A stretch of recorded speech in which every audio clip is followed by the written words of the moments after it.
here. We're about to give you a little demonstration on servicing of the Aussie Black Fox. I'll pass over to David. He'll run you through a process of changing valves and looking at pistons.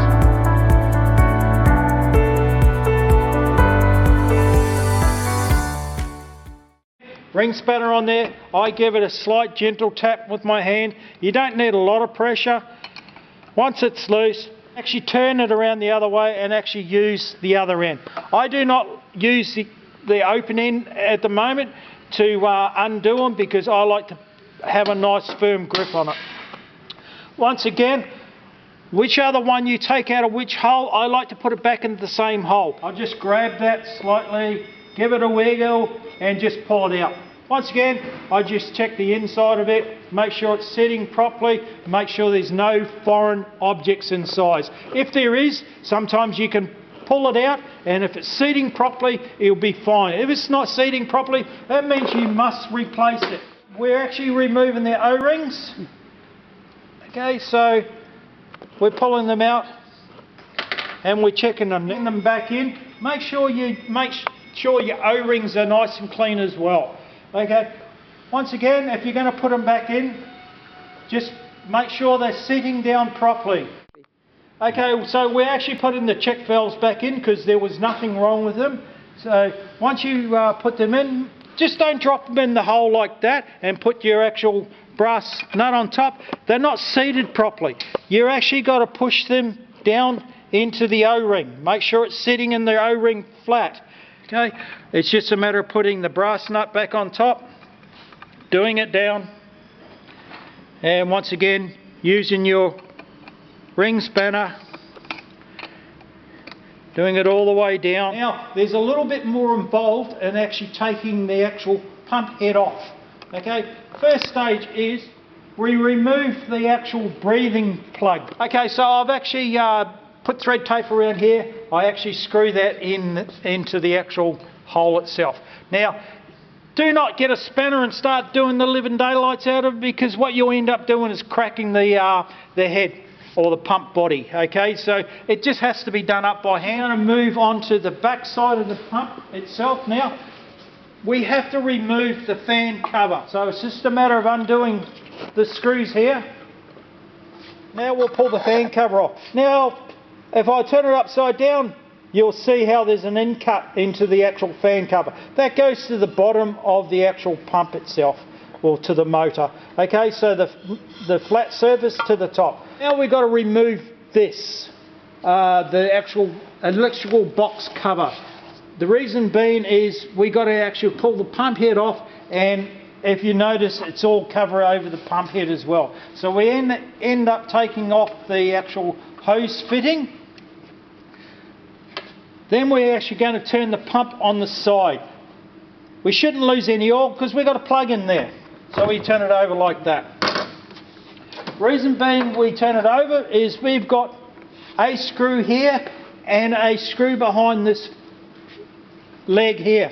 We've got to actually undo the actual bolts here to remove the actual leg off the pump, so we can gain the access to the little screws to remove the actual cover. Okay, as we've taken the leg off, we can access these two little screws from under the pump, so we can remove this cover. Don't forget to undo the gland here, so you can slide it along the lead. Okay, then you can gain access to the head. Actually remove the pump head. Okay, so what we need to do is undo the gauge. So you'll need a 14mm open end spanner.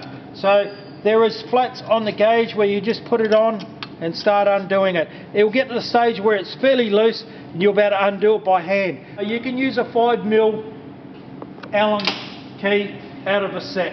Okay, it will do the same job. It just means you have to put a little bit more pressure on it. I find with the actual T-bar itself, it's slightly longer, as you can see, so you get a little bit more pressure on it. So it's just a matter of going along and undoing your head bolts. Okay, so I've undone all them, so I just pull all the bolts out. If you noticed on the bolt itself, it's got a washer. Don't lose it. It's there to help lock the bolts off. Okay. Now, when you go to remove the head itself, sometimes they are tight. It's a matter of getting hold of it, give it a gentle wiggle up and down. You can see it starting to move a little bit more and more and more. Now I'm going to start pulling it. Okay. It will slowly come off. We're actually going to check our ceramic pistons. Now, there will be a little bit of muck or sort of dirt on it. Just get yourself a clean rag, give it a wipe down, okay? And what we're actually going to do is we actually look at our ceramic pistons and we're going to make sure there's no chips, no cracks or any damage to them, okay? If you're going to replace them, once again you're going to need a 13mm spanner and you'll better undo these. Pull it off, copper washer, and then pull it off and put a new one on. So we're actually going to go to pulling out the ceramic pistons of the actual seals in the head. What we're actually going to use is a pair of adjustable multis, okay? So we're going to actually make sure they're right to the right size. We're going to put it onto here, but we're not going to squeeze it real hard. We're going to squeeze it a little bit. We're going to slowly work it backwards and forwards. It will get looser and looser and looser, and then we'll be able to pull it up. Okay, so that's all it is pulling it out. Okay, if we're replacing the seals in it, we'll be pulling this off with our little pick to get the O-ring out of it. And once again, you should be able to put your finger in here and you should be able to pull these out like so. Okay, take note of how you pull them out, because when you go to put the new ones in, they're not going to be together. What we're going to do is make sure it's nice and clean inside, make sure we got no foreign bodies in there. We're going to make sure these are nice and clean as well. Okay, now when you're putting them back in together again, I recommend using marine grease.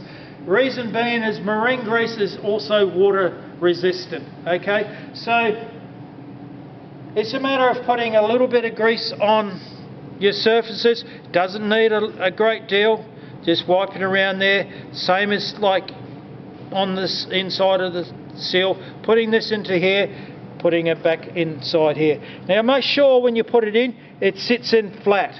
Okay, when we go to put the head back onto the pump, I also recommend using a little bit of grease around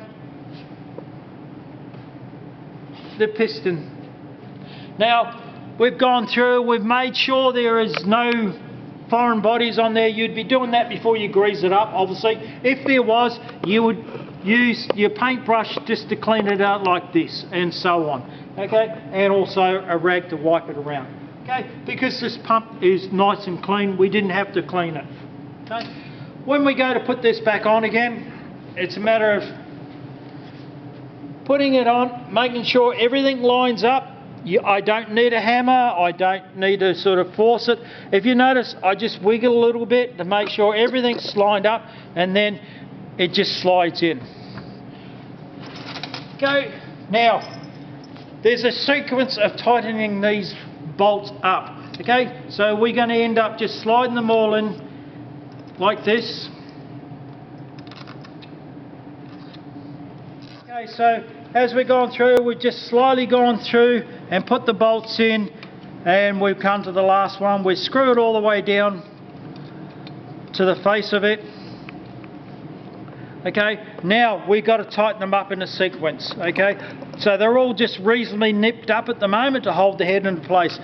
Now what I like to do is actually use the other end of the actual T-bar and do the top right hand one first.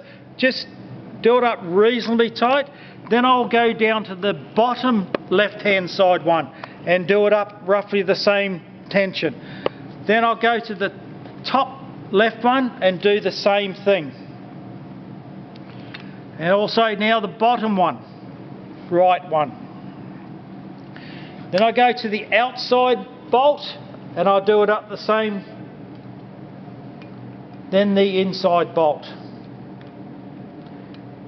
Now I'll go back to the original bolt I tightened up and I'll put a bit more pressure on it. Same with the bottom left, top left,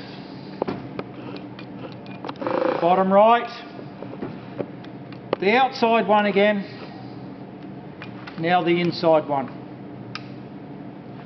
Now the head bolts are all done up nice and tight, okay? As you can see, I'll put new thread tape onto the gauge, but make sure there's no overhang off the end of the thread, because if there is, it could get cut off and actually jam up the whole of the thread gauge.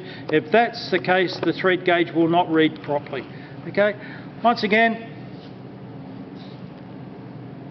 we just insert the gauge into the hole. You'll get so far and you won't be able to do it much by hand, okay? You'll have to go to your 14mm open ender and then just start screwing it in.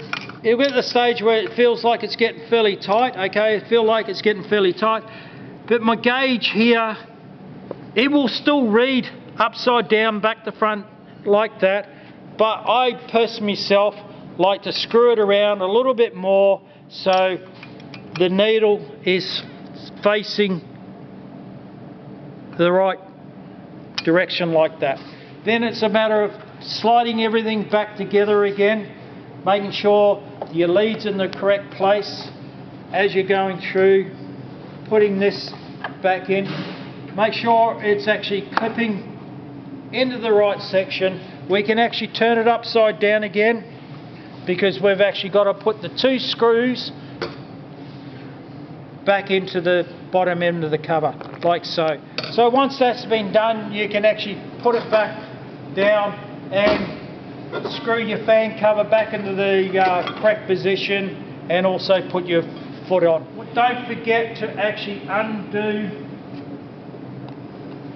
your actual plug out of the top of your pump itself. Okay, I could not undo it by hand because I'd done it up fairly tight with my fingers. I did not use a shift or anything like that. Don't forget to put your breather back in because otherwise the oil will be going everywhere. Okay, that's how you change your actual your seals in your pump head. It's just a matter of going along and putting your tap fitting on and so on.